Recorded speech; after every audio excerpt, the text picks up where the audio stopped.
El regidor de Sanitat i Ensenyament de l'Ajuntament de Roses està satisfet amb el descens que han experimentat els indicadors Covid aquesta setmana al municipi. Si mirem el mapa, Roses encara hi apareix en vermell, però més clar que el de la setmana passada i que el color vermell fort que tenen poblacions veïnes com Castelló d'Empúries i el Port de la Selva, o l'índex de risc que situava aquest dijous en 576,62 punts i 824,74 punts respectivament.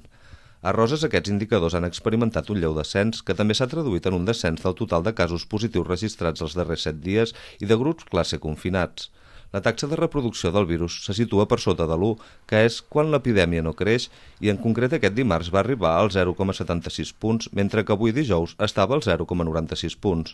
L'índex de risc també ha baixat considerablement, passant dels 304,06 punts de la setmana passada als 139,31 punts del dimarts o als 166,27 d'aquest dijous. Els grups classe confinats també han baixat, passant dels 6 de la setmana passada a un únic grup classe aquesta, al qual ja es podrà reincorporar el dia 20 de març. Els casos positius registrats en alumnes, personal docent i administratiu també han disminuït, passant dels 7 de la setmana passada als 4 d'aquesta, mentre que el total de casos positius registrats en els darrers 7 dies també ha seguit aquesta tendència i han passat dels 23 de la setmana anterior als 19 d'aquesta. I per tant són unes dades optimistes que ens porten aquestes ganes de que tot segueixi així i esperant que les properes setmanes els resultats o millorin o com a mínim es mantinguin en aquestes dades.